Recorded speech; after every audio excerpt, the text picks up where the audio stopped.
What's going on, boys? It's your resident cheek clapper and homie dapper YGO Senpai here, and today I am bringing you Generators. So for anybody that doesn't know what this deck does, it is a big chungus beatdown deck, full of good boss effects and all those cool shenanigans that come with it.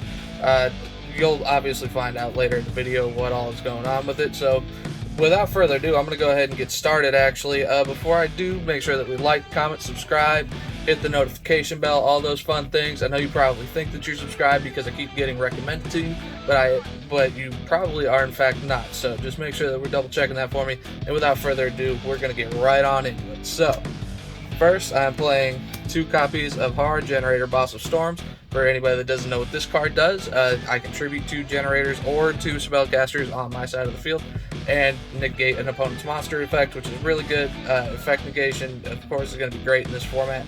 So, you know, just being able to Nibiru proof ourselves or anything like that is going to be awesome. Next, I'm playing 2 Hela Generator Boss of Doom. So for anybody that doesn't know what she does, she contribute one generator monster, or zombie monster, but usually it's just going to be a generator in this deck, to be able to special summon a generator back from our grave, which is going to be really good, especially if we can start loading up our graveyard and getting into our plays that way. Next, I have 1 Needhog Generator Boss of Ice. This deck is Solemn Warning on legs, so that is really good. Next, I have 1 Utgarda. So what Utgarda does is it is better Shirag. So I can choose when to banish an opponent's card by attributing to other generators or to rock monsters, which of course is really good. Next, I have 1 copy of Mardell. Mardell is the searcher of the deck. She's normally special summoned. I can add a generator card to my hand. Not generator monster, not generator spell trap, generator card. So that of course is really good. Next, I have Frody, which I contribute however many generator monsters on my side of the field I want to pop that many monsters on my opponent's side of the field, so that of course is very strong. And next, I just have the 1 Naglfar. He is not as great. All he really has is battle protection, which of course is really good to get you out of situations when you really need to make sure that you last to your next turn and get to your next draw.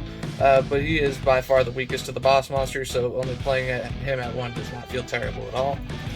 For the strongest monster, I feel like we are playing 3 copies of Lopter. So what Lopter does is it contributes itself and special summon out one of our big beefy boss boys to our side of the field, which of course is really nice, especially if we can get a hold of Mardell or something like that. And next, I'm playing 3 more copies of Lopter, and what I mean by that is this card right here, Condemned Witch.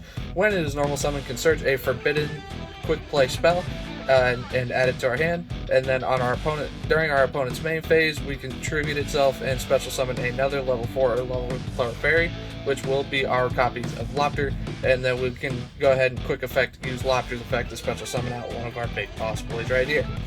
Next, I'm playing 3 copies of Ash Blossom and Joyous Spring, just to help prevent our opponent from starting their plays and popping off and doing any shenanigans. Next, I'm playing 3 copies of Ghostspell and Haunted Mansion. This is a 43 card deck, so if you don't like either Ash or Ghostspell, you can go ahead and cut those out. But to me, I think Ghostspell is just too good to cut, so I would recommend cutting Ash if you don't like it. Ghostspell just does a lot of work this format between sprite shenanigans, tier limit shenanigans. Just being able to Ghostspell your opponent is really good. I could also see the argument for just replacing Ash for DD Crow to make sure that you're maxing out and having as much interaction with your opponent as possible as far as the graveyard is concerned. So I really couldn't blame you for that. And that is it for the monsters. Moving on to our spells. For our spells, we are starting out with the strongest card in the deck, the best card by far. 3 copies of Generator Boss Stage. For anybody that doesn't know what this card does, when our opponent adds a card from their deck to their hand, does not specify whether or not it is a draw or a search, so either one works.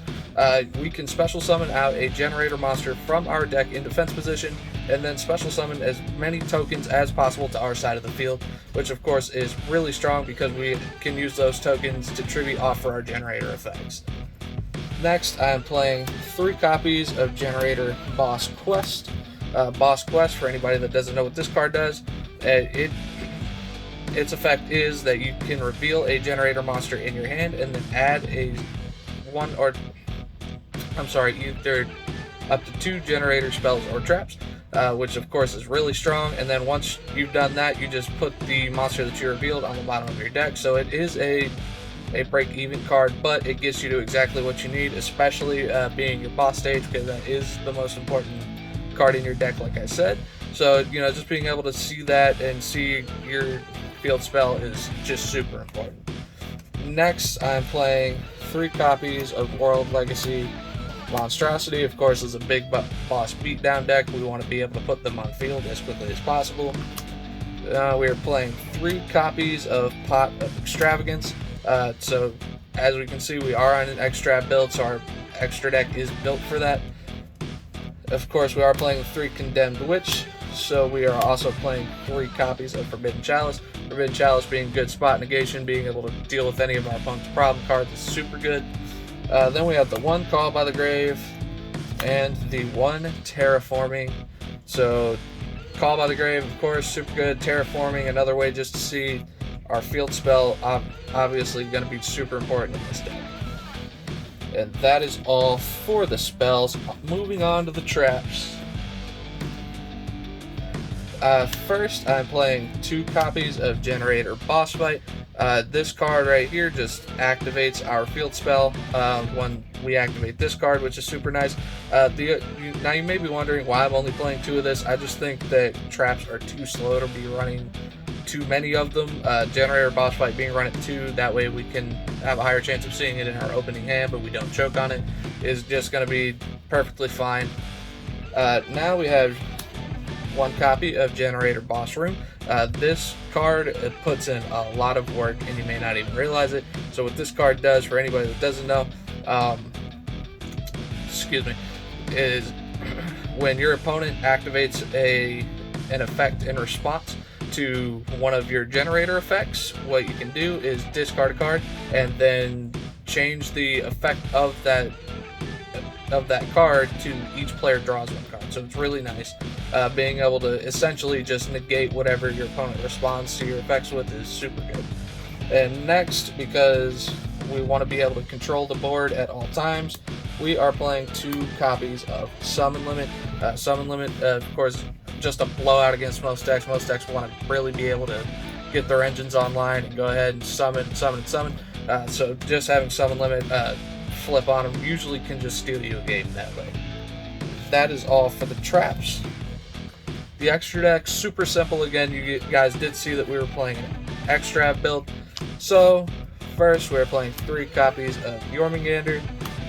Jormungandr being the big generator card in the extra deck that we want to get to. Jormungandr, for anybody that doesn't know, has an effect that you can detach a material and then both players draw 1 card and attach 1 card from their hand to him. And his attack and defense, I believe, go up 1,000 per card attached. So he essentially fuels himself to start getting bigger and bigger and bigger. Next, we're playing 3 copies of Eltanir. This card being able to help you break your opponent's board, of course, is super nice. 3 copies of Sacred Tree Beast Hyperton. Just being able to protect your boards with this card, whether it be using it as a monster negate, spell negate, trap negate, whatever you have to use this card for, is just really nice. That is it for the 3 ofs. Now we have the 2 ofs. We have 2 Earth Slicer. Again, we just want to try and break our opponent's board in TK. 2 copies of 9 Lives Cat. And last but never least, 2 copies of World Gears of Technological Deemergy, I believe that's pronounced. Anywho, again, Deemergy is really good for helping us break boards. On summon, just allows us to wipe the field. If you guys want, you can replace these 9 Lives Cats for Zeus's. I don't feel as strong about 9 Lives Cat as I would like to. Hardly ever use it. I hardly ever use the extra deck period, which is why we're running extras, but I especially never use 9 Lives Cats. So if you wanted to trade those out for Zeus's, give yourself more fuel to break your opponent's boards, by all means, feel free. And that is it for the deck profile. So go ahead, leave a comment down below. Let me know what you think. Let me know how you would run the deck, anything that you think could be improved. of course. And without anything else left for you guys, this is your guy, YGO Senpai, the resident cheek clapper and homie dapper, signing out.